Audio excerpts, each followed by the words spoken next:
नमस्कार, प्राचीन ग्रंथ शिक्षा चैनल में आपका स्वागत है।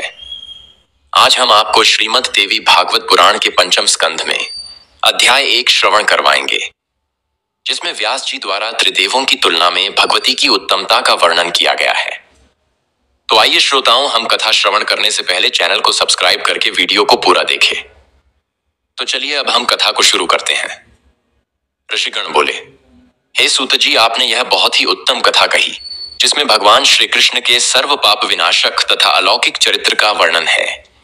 हे महाभाग, हे महामते, आपके द्वारा विस्तार पूर्वक कहे जा रहे श्री कृष्ण के इस कथानक में हमें संदेह हो रहा है। एक तो विष्णु के अंशावतार श्री कृष्ण ने वन में जाकर घोर तप किया और शिव की आराधना की। पुनः जगत जननी श्री देवी भगवती पूर्णा की अंश स्वरूपा देवी पार्वती ने श्री कृष्ण को जो वरदान दिया, ईश्वर होते हुए भी श्री कृष्ण ने शिव तथा पार्वती की उपासना क्यों की? क्या श्री कृष्ण में शिव की अपेक्षा कोई न्यूनता थी? यही हमारा संदेह है। सूत जी बोले, हे महाभाग मुनिगण, व्यास जी से इसका जो कारण मैंने सुना है उसे आप लोग सुनिए। अब मैं भगवान श्री कृष्ण के गुणों से परिपूर्ण कथा कहता हूं। व्यास जी से यह वृत्तांत सुनकर प्रतिभावान राजा जन्मेजय और भी अधिक संदेह में पड़ गए। तब उन्होंने फिर पूछा।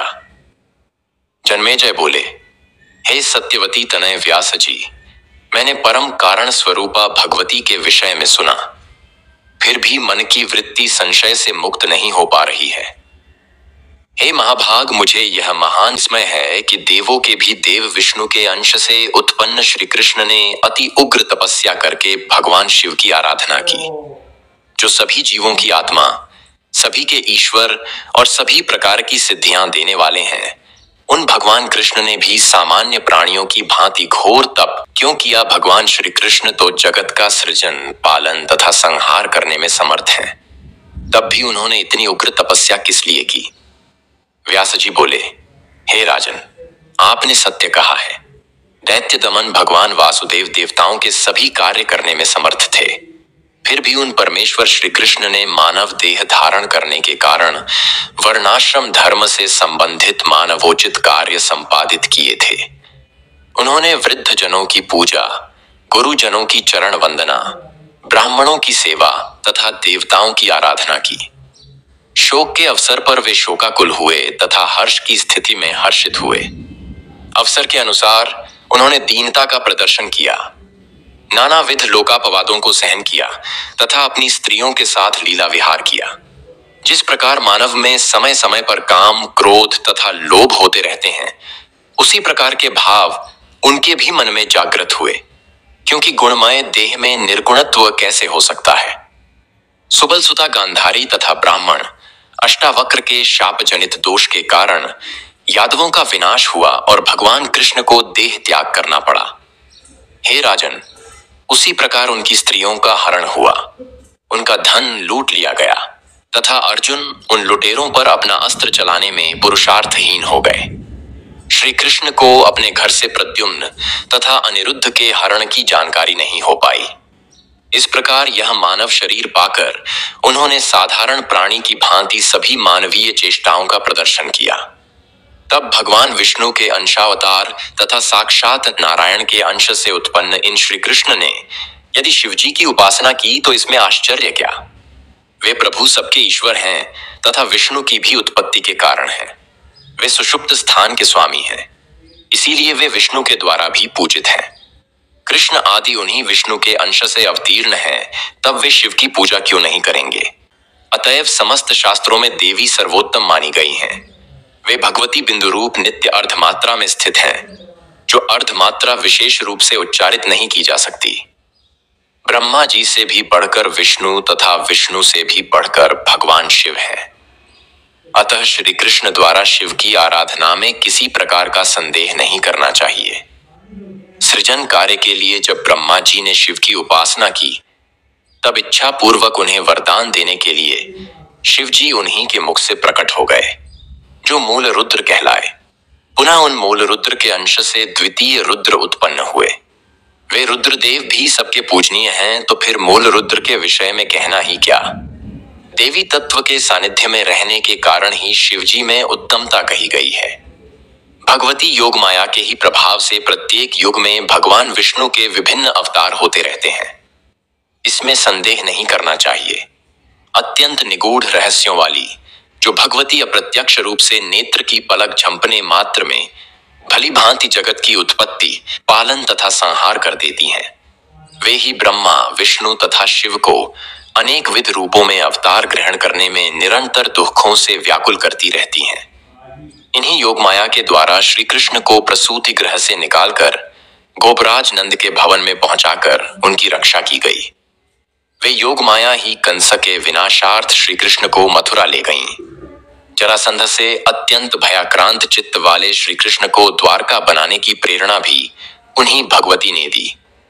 उन्होंने ही अपनी कला शक्ति से 16,050 रानियों तथा 8 पटरानियों की रचना करके पुनः भगवान श्री कृष्ण को उनके विलास के वशीभूत करके उन अनंत शक्ति संपन्न श्री कृष्ण को उनका वशवर्ती बना दिया। केवल एक ही युवती अपने लौहमय सुदृढ़ पाश में पुरुष को बांध सकने में समर्थ है, तो फिर जिसकी 16,050 भार्याएं हों, उसके विषय में क्या कहना। वे सब तो उस पुरुष को पालित तोते की भांति अपनी इच्छा के अनुरूप नियंत्रित कर ही सकती हैं। सत्राजित की पुत्री सत्यभामा के वशीभूत श्री कृष्ण उसके कहने पर प्रसन्नता पूर्वक इंद्र के भवन में पहुंच गए। वहां पर इंद्र के साथ युद्ध करके उन्होंने तरुराज कल्प वृक्ष छीन लिया और उससे अपनी प्रिया सत्यभामा के महल को सुशोभित किया। समस्त धार्मिक अनुष्ठानों को विधि पूर्वक करने की इच्छा वाले भगवान श्री कृष्ण ने शिशुपाल आदि वीरों को जीतकर पूर्वतः वाग्दत्ता रुक्मिणी का हरण कर लिया और अपने बल के प्रभाव से उसे अपनी धर्मपत्नी के रूप में ग्रहण किया। किसी दूसरे की भार्या हरण करने की यह कौन सी विधि निर्मित हो गई। अत्यंत दारुण अधःपतन कराने वाले मोहजाल से विमोहित तथा अहंकार के वशीभूत मनुष्य नानाविध शुभ तथा अशुभ कार्य करता है। मूल प्रकृतिजन्य उग्र अहंकार से ही इस स्थावर जंगमात्मक जगत की उत्पत्ति हुई है और इसी से विष्णु, शिव आदि देवों का भी प्रादुर्भाव हुआ है। जब ब्रह्मा जी पूर्ण रूप से अहंकार से रहित होते हैं, तब वे सृष्टि के निर्माण कार्य से मुक्त हो जाते हैं। अन्यथा अहंकार के वशवर्ती होकर वे सृष्टि रचना में प्रवृत्त रहते हैं। उस अहंकार से मुक्त प्राणी सांसारिक बंधन से छूट जाता है और उसके वशीभूत हुआ प्राणी सांसारिक बंधन में पड़ जाता है। हे राजन, स्त्री, धन, घर, पुत्र तथा सहोदर भाई ये सब बंधन के मूल कारण नहीं है, अपितु अहंकार ही प्राणियों के लिए बंधनकारी वस्तु है। मैं ही करता हूं, यह कार्य मैंने अपने ही सामर्थ्य से पूरा किया है, यह कार्य पूरा कर लूंगा, यह कार्य अभी कर लेता हूं। इन भावनाओं के कारण प्राणी स्वयं बंधता चला जाता है। कोई भी कार्य बिना कारण के कदापि नहीं होता है। जैसे मिट्टी के पिंड के बिना घड़ा न तो बन सकता है, न दिखाई पड़ सकता है। जब भगवान विष्णु अहंकार के वशवर्ती होते हैं, तभी वे विश्व का पालन करने में समर्थ होते हैं।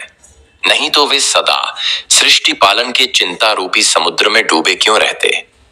अहंकार मुक्त होकर यदि वे मनुष्य रूप ग्रहण करें, तो निर्मल चित्त हुए वे अवतार प्रवाह में होने वाले सुख दुहक में कैसे डूबे उतर आए। अहंकार ही अज्ञान का मूल कारण है तथा उसी से इस जगत की उत्पत्ति हुई है। अहंकार से विहीन प्राणी को अज्ञानता तथा सांसारिक बंधन दोनों ही नहीं होते। हे महाराज, इस जगत में सत्वगुणी, रजोगुणी तथा तमोगुणी ये 3 प्रकार के पुरुष कहे गए हैं। हे राजेंद्र, सृष्टि पालन तथा संहार कार्य संपन्न करने वाले ब्रह्मा, विष्णु, महेश आदि तीनों देवताओं में भी ये 3 गुण सदा विद्यमान रहते हैं। तत्वदर्शी मुनियों ने अहंकार को ही जगत की उत्पत्ति का परम कारण बताया है। अतएव इसमें संदेह नहीं है कि ये ब्रह्मा, विष्णु तथा महेश भी उसी अहंकार से आबद्ध हैं। माया से विमोहित मंद बुद्धि वाले कुछ मनीषी कहते हैं कि भगवान विष्णु अपनी इच्छा से नानाविध अवतार ग्रहण करते हैं, किंतु जब कोई मंदमती प्राणी भी अतिशय दुखप्रद गर्भ में निवास करना पसंद नहीं करता, तो फिर सर्व विद्या संपन्न वे चक्रधारी भगवान विष्णु अवतार ग्रहण करना क्यों चाहेंगे। कुछ लोग कहते हैं कि भगवान विष्णु अपनी इच्छा से कौसल्या तथा देवकी के मलमूत्र से परिपूर्ण गर्भ में आए थे। किंतु वैकुंठ भवन छोड़कर करोड़ों चिंताओं के आगार विषतुल्य दुखदायक गर्भवास में आने से उन्हें कौन सा सुख प्राप्त हुआ होगा, जब साधारण प्राणी भी तपस्या करके, विविध प्रकार के यज्ञ संपन्न करके तथा नाना प्रकार के दान देकर अत्यंत दुखद गर्भवास नहीं चाहते। तब यदि भगवान विष्णु स्वतंत्र होते तो उस गर्भवास को क्यों चाहते? यदि वे अपने वश में होते तो गर्भवास के प्रति उनकी रुचि क्यों होती?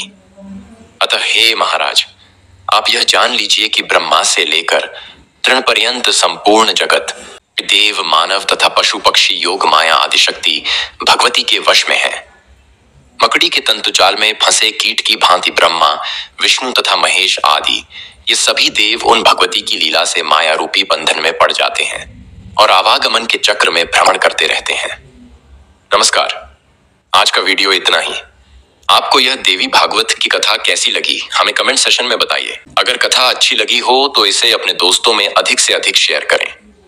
मैंने आपको देवी भागवत का यह प्रथम अध्याय कंप्लीट सुना दिया है।